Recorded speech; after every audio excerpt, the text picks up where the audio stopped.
Good morning.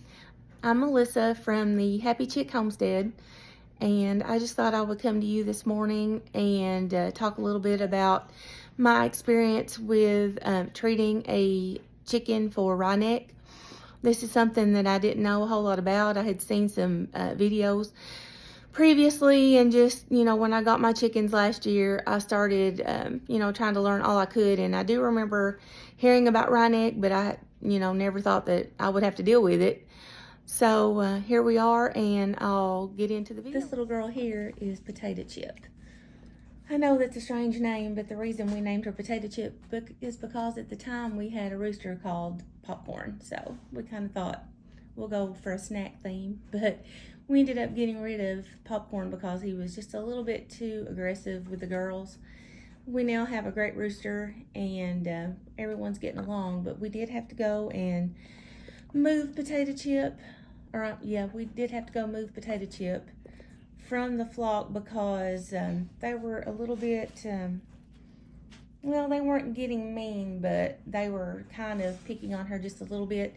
She does have some feather loss on her back, and when I brought her back in the house, I took her saddle off. She's had a saddle on for about a month because she is obviously Smokey's favorite girl, so we definitely brought her in the house whenever we noticed that she had wry-neck.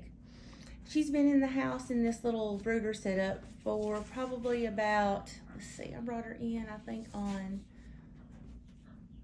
Saturday, and it is Wednesday. As you can see, she is just in like a little playpen type brooder that I use for my little chicks when they hatch or when I bring them home. She's picking on some ham, and the reason that she has ham in here is because I've watched several other YouTube videos, and they state that it's important to make sure that you up their vitamin E when you suspect they have wry-neck. And she does, although it's not as obvious at the moment. I do think she's improving a little bit. I think the younger the chick is when they develop the wry-neck, probably the easier it is to recover. And I got her last summer, and she was about a year old then. So, you can see now that she is really laying that head back. I guess they also call it stargazing.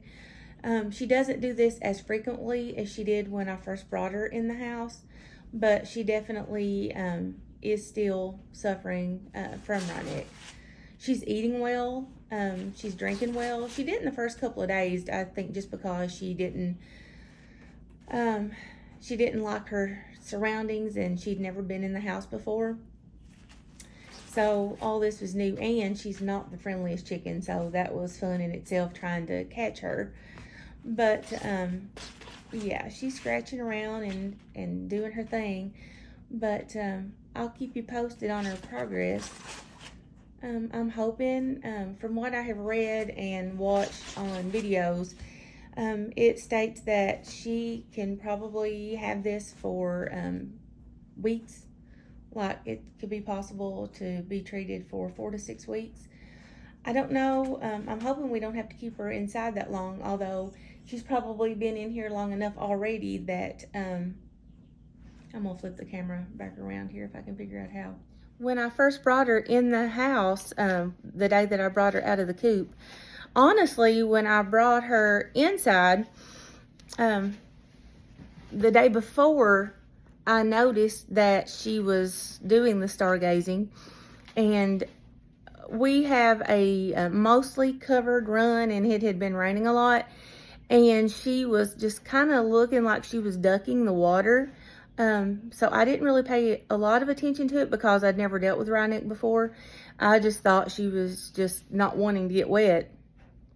And then the next day when I got home from work and noticed that she was still stargazing, that's when I knew that there was something going on. And I had, actually, ironically enough, I was scrolling through TikTok or YouTube, I can't remember which one, but there was a video of a chicken with wry-neck, and I was grateful for seeing that because as soon as I saw what she was doing the next day, I was kind of putting 2 and 2 together and figured, oh my goodness, this is what she's got. So I did post a video when it was at its worst, And in one of the chicken groups that I'm in on Facebook, they were quick to recommend some treatment of vitamin E, selenium, thiamine.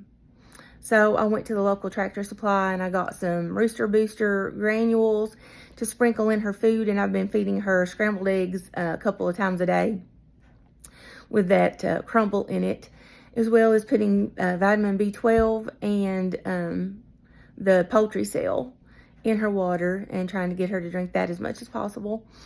But I mean, she's definitely got a long way to go, but she is far better than she was on Saturday when I brought her in the house. And I do notice that she's a little bit friendlier with us, so maybe if nothing else, that'll maybe tame her a little bit, because she's never wanted to be fooled with. But like I said, we got her last summer as an adult chicken, so she wasn't raised here and, you know, doesn't really know us that well when she got here. So yeah, that's what I'm dealing with at the moment. Let me flip the camera back around and you can, you know, see that she is still stargazing. Hold on just a second. Yeah, and you can see that my dog here is not knowing what's going on. I think he wants to be a chicken. He's so jealous of the attention that she's getting. But yeah, she is doing the stargazing, but she has more periods of time when she's not. So I'm hoping that's a sign of improvement. She doesn't seem to be in any distress. Like I said, she's eating well, drinking well. She's just doing this crazy thing with her neck. But hopefully with continued treatment, she will continue to improve. And I'll keep you posted.